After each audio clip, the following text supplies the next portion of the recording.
Assalamualaikum warahmatullahi wabarakatuh. Alhamdulillah.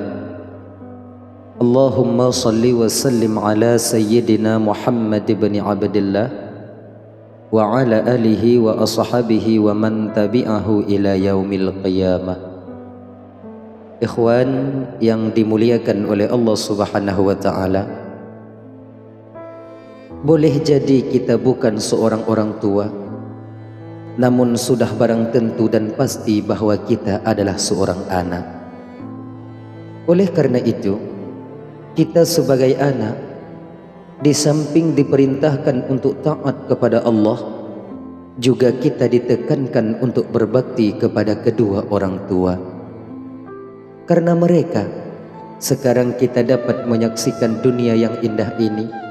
Karena kasih sayangnya, kita dapat menghirup udara yang segar. Karena cinta dan kasihnya, kita sekarang memperoleh kebahagiaan.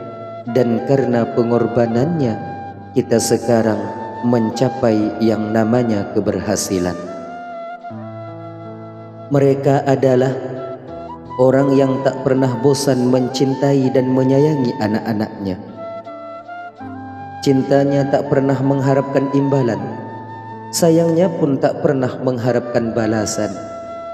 Tak akan pernah kita dapatkan cinta yang sejati di dunia ini selain daripada cinta seorang orang tua terhadap anaknya sendiri. Mereka mau berkorban demi kita anak-anaknya, baik harta maupun diri mereka sendiri. Tahukah kita, wahai saudaraku, ketika seorang ibu mengandung kita sebagai anaknya, susah dan payah yang ia alami, 9 bulan lamanya yang mereka jalani, ia mengorbankan kebahagiaan dan menunda keinginannya demi kita. Tidur yang nyenyak selama ini mulai menjauh daripadanya. Jalan-jalan yang selama ini membuatnya senang kini mulai pudar di pikirannya. Makanan yang ia suka sudah mulai hilang dari keinginannya. Kesulitan dalam berjalan mulai terasa. Inilah yang dialami oleh seorang ibu ketika ia mengandung anaknya. Bahkan tak cukup sampai di sini. Ketika perjuangan seorang ibu melahirkan anaknya, dengan derayan air mata, keringat yang bercucuran, dan sakit yang tak dapat dibayangkan datang menyelimutinya. Keadaannya ketika itu berada di antara hidup dan mati. Namun walau penderitaan yang dialami oleh seorang ibu sedemikian rupa, ketika ia melihat anaknya lahir dalam keadaan selamat, ia masih sempat mengucapkan Alhamdulillah. Disinilah terlihat jelas keikhlasan pengorbanan seorang ibu terhadap anaknya. Begitu juga dengan seorang ayah dalam mencari nafkah untuk memenuhi kebutuhan kita sebagai anaknya. Pergi pagi pulang petang, peras keringat banting tulang. Ia tak pernah peduli dengan kehujanan, tak peduli dengan kepanasan, dan tak peduli dengan ucapan dan ocehan orang. Ia mengorbankan tenaga dan usianya dalam bekerja dengan satu harapan agar anak-anaknya mempunyai kehidupan yang lebih baik di masa depan. Jangan kalian sebagai anak berpikir bahwa seorang ayah untuk mendapatkan uang semudah ia membalikkan telapak tangan. Tidak. Segala rintangan dan halangan yang mereka hadapi dalam bekerja, namun ia tak pernah memikirkan tentang hal itu demi anak yang sedang menanti kepulangannya. Ia lebih mengutamakan kepentingan dan kemauan anaknya dibandingkan dengan kepentingan dan kemauannya sendiri. Inilah sebagai bukti nyata dari seorang ayah bahwa ia begitu ikhlas dalam berusaha untuk membahagiakan keluarganya. Oleh karena demikian, sudah sepantasnya bagi kita seorang anak untuk berbakti dan menunaikan hak-hak mereka. Allah berfirman, wa'budullaha wa la tusyriku bihi syai'a wa bil walidaini ihsana. Dan sembahlah Allah dan janganlah kamu mensekutukannya dengan sesuatu, dan berbaktilah kepada ayah dan ibu. Quran Surat An-Nisa ayat 36. Adapun hak seorang ibu dan ayah yang wajib dipenuhi oleh seorang anaknya itu ada 10. Pertama, memberikan makan jika mereka memerlukannya. Tahukah kita, wahai saudaraku, ketika kita masih kecil, sehari pun mereka tak membiarkan kita dalam keadaan lapar.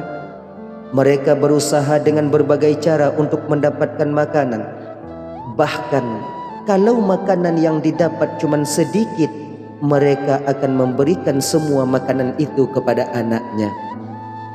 Mereka tak memperdulikan rasa lapar yang melilit perutnya, asalkan anaknya bisa kenyang. Sangat amat durhaka apabila ada seorang anak yang membiarkan orang tuanya lapar sementara ia hidup dalam keadaan berkecukupan. Yang kedua, memberikan pelayanan jika mereka membutuhkannya. Memang pelayanan seorang anak kepada orang tua pada hakikatnya tidaklah sama dan tidak akan pernah sama. Walau demikian, berusahalah untuk melayani mereka selagi mereka masih hidup di dunia ini. Jangan pernah memberikan alasan ketika mereka meminta pelayanan dari kita seorang anaknya. Apalagi ketika mereka dalam keadaan sakit. Sudah sangat lelah mereka melayani kita di waktu kecil, bahkan terkadang hingga sampai kita dewasa. Sudah sepantasnya bagi kita untuk melayani mereka, baik di waktu mereka sehat ataupun sakit, apatah lagi ketika mereka memasuki usia senja. Yang ketiga, memenuhi panggilannya. Ingatkah kita suatu kisah seorang anak yang bernama Juraish? Ia adalah seorang pemuda yang begitu taat dan salih. Pada suatu hari, Juraish sedang beribadah kepada Allah di pondoknya. Ibunya kemudian datang dan memanggilnya. Juraish, katanya. Ketika itu Juraish sedang melaksanakan salat sunnah.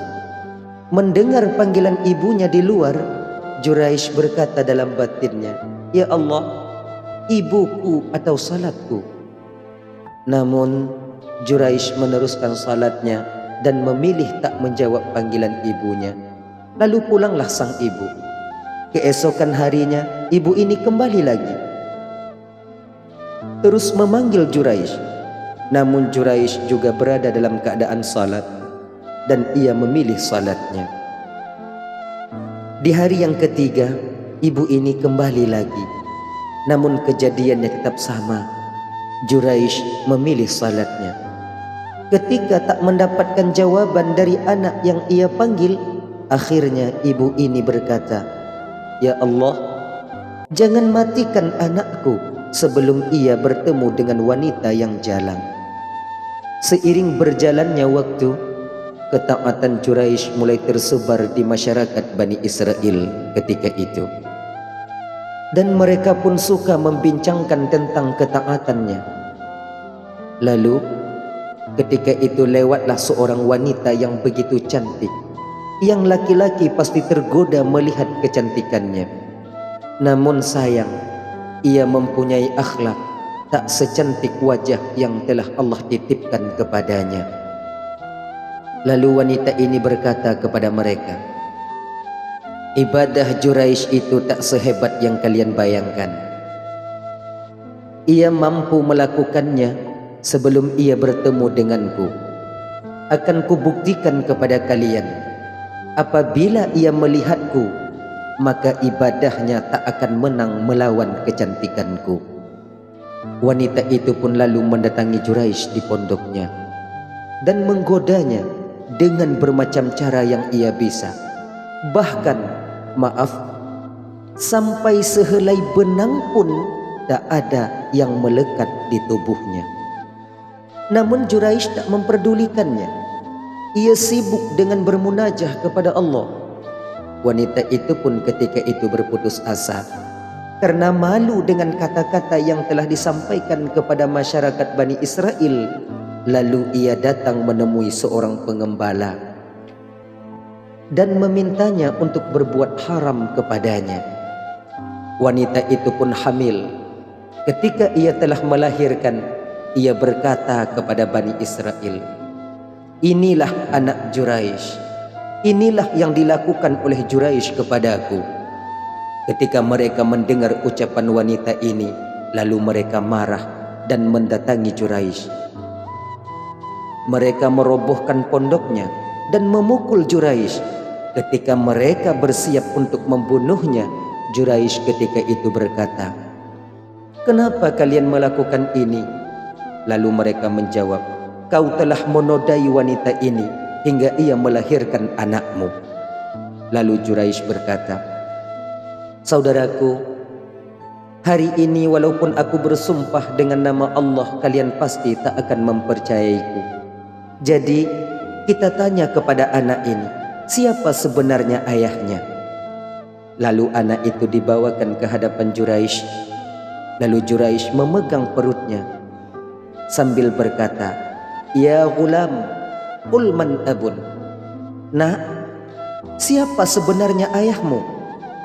Dengan izin Allah, bayi itu menjawab ketika itu, "Ayahku adalah seorang pengembala yang berada di kampung Fulan." Mendengar ucapan anak ini, masyarakat Bani Israel ketika itu meminta maaf kepada Juraisy. Lalu mereka membangun kembali pondoknya. Ikhwan yang dimuliakan oleh Allah, ini semua terjadi kepada Juraisy karena efek tak menjawab panggilan ibunya, walaupun ketika itu Juraisy sedang salat. Maka oleh karena demikian, bila orang tua memanggil, maka jawablah. Bila kita tak bisa menjawab, kita sedang salat fardu misalnya, maka setelah salat datangilah ia dan jelaskanlah keadaan kita tak menjawab panggilannya. Berbeda dengan salat sunnah, maka jawablah panggilannya, kemudian ulangi kembali salat kita. Yang keempat, mentaati perintahnya selama bukan untuk bermaksiat kepada Allah Subhanahu wa taala. Ketaatan seorang hamba kepada Allah tak akan pernah dikira apabila ia tak taat kepada orang tuanya. Apabila kita taat kepada atasan, maka lebih taatlah kepada orang tua, karena dengan sebab mereka kita kenal yang namanya atasan. Yang kelima, berkata dengan lemah lembut kepada keduanya. Allah Subhanahu wa taala berfirman, "Wa qadha rabbuka alla ta'budu illa iyyahu wa bil walidaini ihsana imma yablughanna 'indakal kibara ahaduhuma aw kilahuma fala taqul lahumā uffin wa la tanharhumā wa qul lahumā qawlan karīmā." Dan Tuhanmu telah memerintahkan agar kamu jangan menyembah selain Dia, dan hendaklah berbuat baik kepada ibu bapa. Jika salah seorang di antara keduanya atau keduanya sampai berusia lanjut dalam pemeliharaanmu, maka sekali-kali jangan engkau mengatakan kepada mereka perkataan "ah", dan janganlah engkau membentak keduanya, dan ucapkanlah kepada keduanya perkataan yang baik. Quran Surat Al-Isra ayat 23. Yang keenam, memberikan mereka pakaian apabila seorang anak mampu dalam mengusahakannya. Ingatlah betapa banyak sudah kita menyusahkan mereka, betapa banyak permintaan kita yang mereka kabulkan. Mereka rela berhutang, menghilangkan rasa malu agar tercapai keinginan anak-anaknya. Sekolah, kuliah, kendaraan, pakaian, dan lain sebagainya. Betapa banyak sudah kita menghabiskan tenaga, usia, dan harta mereka. Yang ketujuh, berjalan di belakang, tidak mendahului mereka. Karena ini adalah bagian daripada adab seorang anak kepada orang tuanya. Yang kedelapan, mencari keridhaannya, karena keridhaan Allah terdapat pada keridhaan kedua orang tua. Bila mereka murka, maka Allah pun akan ikut murka kepada kita. Yang kesembilan, menghindari hal-hal yang menjadi kebenciannya, karena bila kita melakukan hal itu akan mengundang kemarahannya, dan kemarahannya akan mendatangkan kemarahan Allah kepada kita. Yang kesepuluh, memohon ampun untuk mereka ketika seorang anak itu berdoa. Jangan lupakan mereka dalam doamu, wahai saudaraku, karena kamu tak pernah mereka lupakan di dalam untayan doanya. Ikhwan yang dimuliakan oleh Allah Subhanahu wa ta'ala, berusahalah untuk memenuhi hak-hak orang tua, berbakti kepadanya, agar kita menjadi anak yang soleh dan selamat di dunia dan di akhirat nanti. Mudah-mudahan video ini bermanfaat. Wallahu a'lamu bissawab, wa ilaihi marji'u wal ma'ab.